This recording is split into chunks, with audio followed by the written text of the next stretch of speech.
Halo Sobat BM Bercerita. Assalamualaikum warahmatullahi wabarakatuh. Lagi dan lagi kisah selingkuh membawa petaka, memakan korban jiwa. Juga pihak lain dan pasangan sahnya sendiri harus masuk penjara. Sebelum dilanjut, silakan di-share dan di-like dulu. Wawan Setiawan, pemuda lajang 25 tahun, asal Dusun 5 Desa Tanjung Sari, Kecamatan Natar, Lampung Selatan ini adalah seorang supir. Hatinya terpaut pada seorang wanita bernama Novita Dwi Ramadanti, 21 tahun. Novita adalah sosok yang penuh perhatian, manis dan penuh kasih sayang yang membuat Wawan jatuh cinta. Dari hari ke hari, hubungan Wawan dan Novita penuh dengan kebahagiaan. Momen-momen romantis yang bikin seolah dunia hanya cuma milik berdua mereka lewatkan.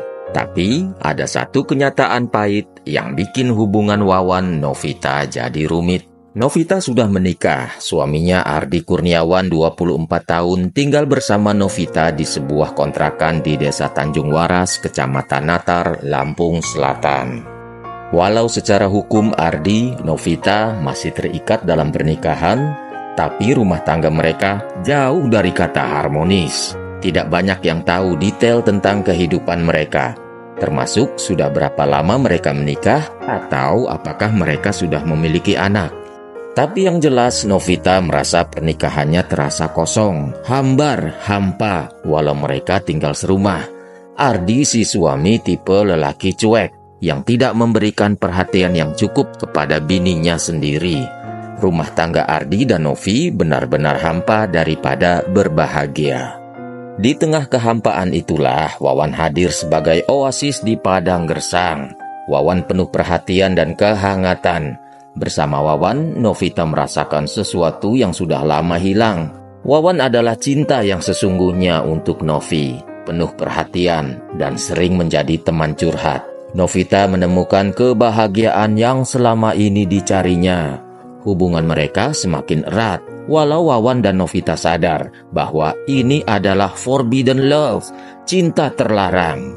Tapi kata Bang Dol Sumbang, cinta ditentang, makin terbentang, cinta diusik malah asik. Tapi itu kan berlaku buat sepasang jomblo, bukan buat yang sudah punya pasangan kan?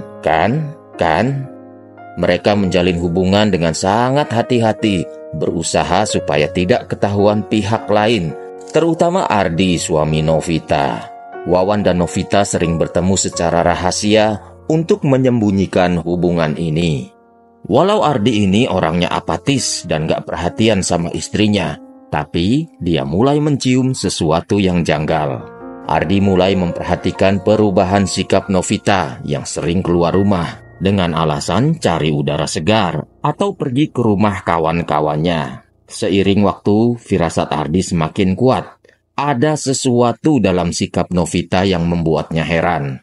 Novita makin sering keluar rumah lebih dari biasanya, juga tanpa alasan yang jelas. Rasa heran jadi curiga, akhirnya berubah jadi dorongan kuat untuk cari tahu ada apa sebenarnya. Tapi Ardi belum menuduh. Dia masih mencari bukti hingga akhirnya sebuah kesempatan datang. Suatu hari Novita bersiap-siap pergi. Kali ini tanpa memberitahu istrinya, Ardi mengikutinya diam-diam. Dengan hati-hati ia mengamati Novita dari jarak jauh, berharap bisa menemukan jawaban atas kecurigaannya. Ardi melihat Novita berhenti di sebuah tempat yang asing baginya. Lokasi itu terpencil, jauh dari rumah dan dari tempat-tempat yang biasanya ia kunjungi bersama istrinya. Di tempat itulah, dengan mata kepalanya sendiri, Ardi melihat Novita bertemu dengan seorang lelaki yang sama sekali tidak dikenal oleh Ardi. Siapa lelaki itu? Bukan saudara, bukan teman, dan jelas bukan kerabat dekat. Ardi yakin itu bukan pertemuan biasa. Dan lelaki itu adalah Wawan Setiawan. Bagai disambar halilintar di siang bolong. Bukan halilintar yang itu. Kita ganti aja. bagai disambar petir di siang bolong. Ardi yang berdiri di kejauhan menyaksikan adegan yang membuat hatinya panas mendidih. Awalnya Ardi masih mencoba berpikir jernih. Dia menenangkan dirinya. Mungkin saja Novita bertemu lelaki itu untuk urusan tertentu, dan ini cuma kesalahpahaman saja. Tapi semua harapan itu hancur. Novita istrinya tidak hanya sekedar bertemu dengan lelaki itu. Mereka terlibat dalam hubungan yang jauh lebih dari sekedar obrolan atau pertemuan biasa. Ya, mereka melakukan sesuatu yang menghancurkan hati Ardi. Hati Ardi seperti dihantam palu gada raksasa. Dada Ardi terasa begitu sesak. Nafasnya memburu, pikirannya kalut dan emosinya meluap. Marah, kecewa, dan sakit hati karena pengkhianatan itu. Ingin mendekati mereka dan melabrak Novita dan lelaki itu di tempat. Tapi itu nanti hanya akan membuat suasana akan jadi ricuh dan kacau. Ardi pulang. Di sepanjang perjalanan pikirannya terus dipenuhi gambaran menyakitkan yang baru saja dia saksikan. Sesampai di rumah, dia menunggu kedatangan istrinya. Dengan amarah yang ditahan sekuat tenaga. Waktu berlalu begitu lambat, hingga akhirnya pintu terbuka. Novita masuk ke dalam rumah dengan ekspresi biasa, seolah tak terjadi apa-apa.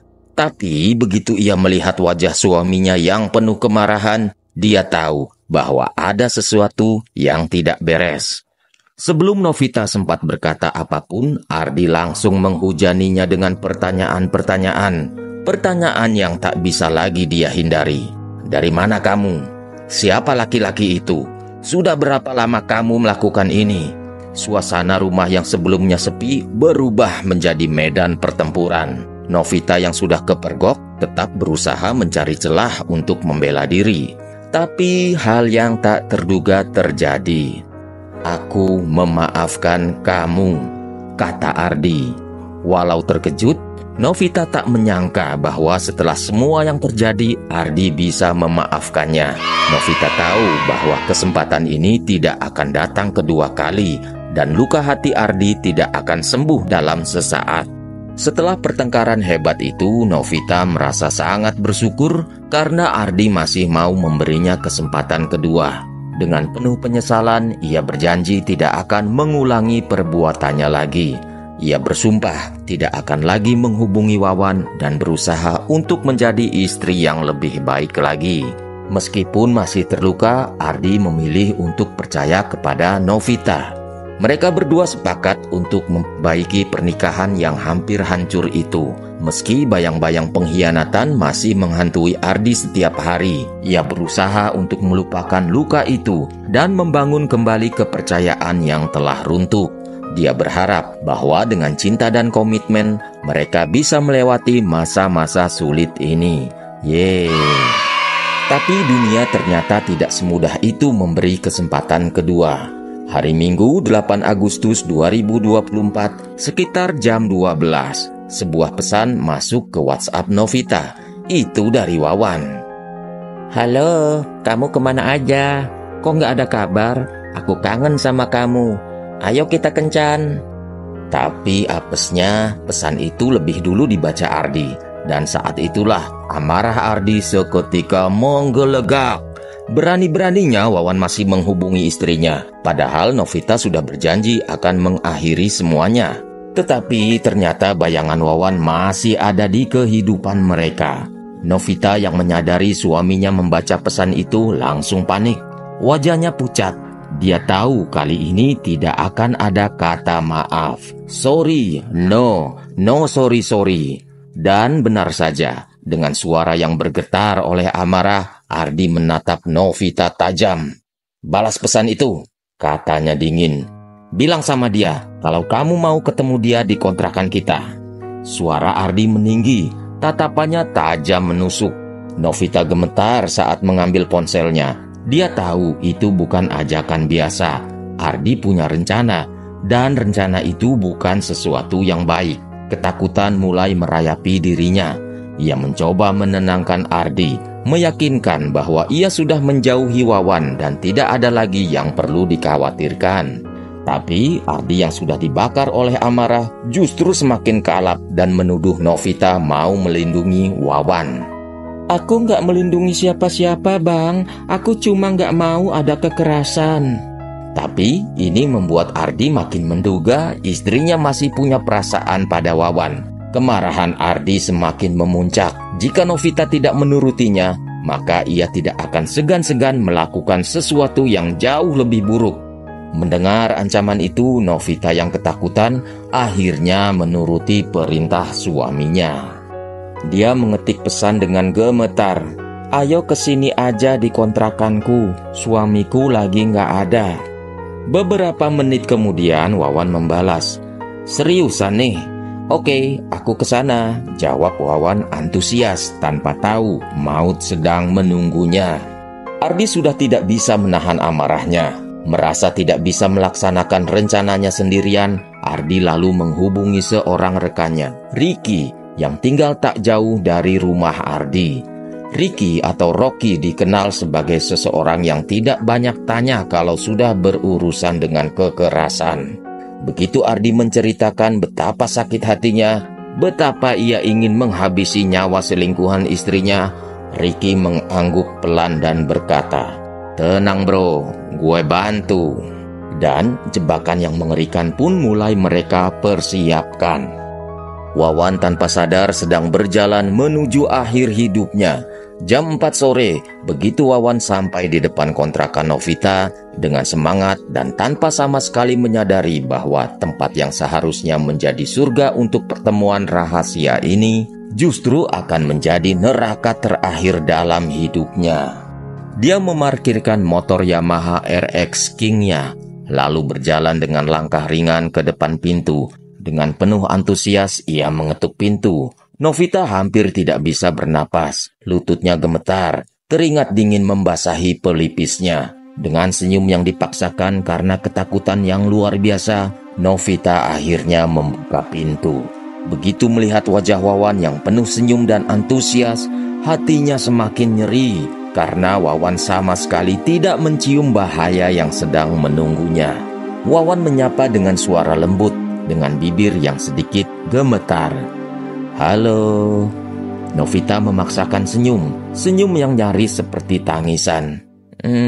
Masuk, kita di dalam aja."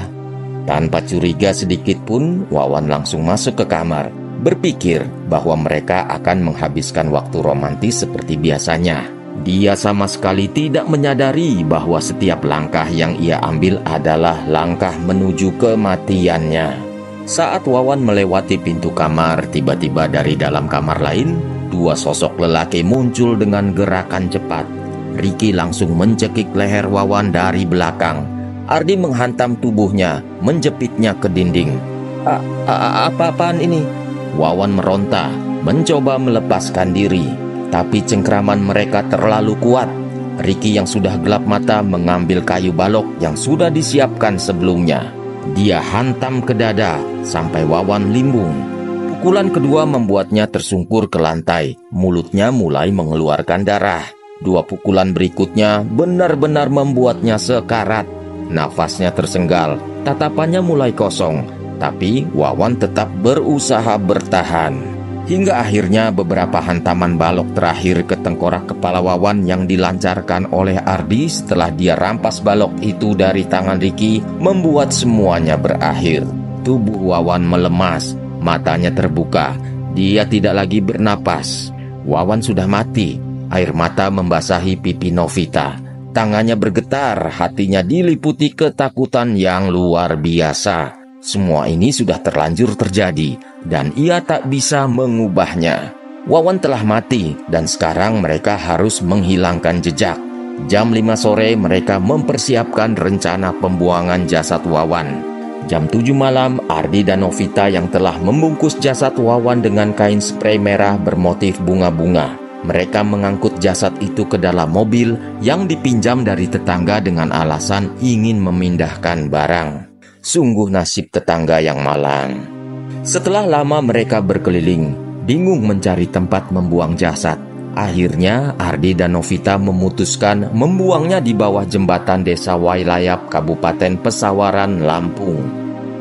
Pada Selasa 20 Agustus 2024 sekitar jam 7.30 pagi, seorang marbot masjid bernama Saman sedang berjalan pulang melewati jembatan di sekitar Pasawaran. Langkahnya terhenti karena ada sesuatu yang menarik perhatiannya. Ada sesuatu mengambang di sungai. Awalnya ia mengira itu hanya tumpukan sampah biasa, tapi saat ia melihat lebih dekat, sampah itu ternyata tubuh manusia. Tangan, kaki, dan kepala terlihat samar-samar di balik kain sprei bermotif bunga-bunga yang membungkusnya. Saman panik. Dia segera menghubungi temannya Apriyadi untuk memastikan temuannya. Saat Apriyadi tiba, dia ikut terkejut. Ya Allah, ini beneran mayat. Kehebohan mulai terjadi. Warga yang penasaran berdatangan memenuhi area di sekitar jembatan. Tidak ada yang berani menyentuh jasad itu. Mereka ketakutan, tak ingin mengambil resiko. Babin Tipmas Bayangkara, Pembina Keamanan dan Ketertiban Masyarakat setempat, dan Kepolisian Polres Pesawaran segera turun tangan. Tak butuh waktu lama, identitas jasad itu akhirnya diketahui. Dialah Wawan, lelaki yang sebelumnya dilaporkan keluarganya menghilang tanpa kabar. Kepergiannya yang tragis meninggalkan luka mendalam bukan hanya bagi keluarganya, tetapi juga bagi orang-orang terdekatnya. Di sisi lain, polisi terus bekerja keras mengungkap pelaku pembunuhan ini. Selama kurang dari sebulan, akhirnya dari kesaksian yang terkumpul, polisi berhasil mengungkap para pelaku. Ardi dan istrinya, tersangka melarikan diri ke wilayah Sleman, Yogyakarta. Sedangkan Ricky alias Rocky hingga kini masih berstatus DPO.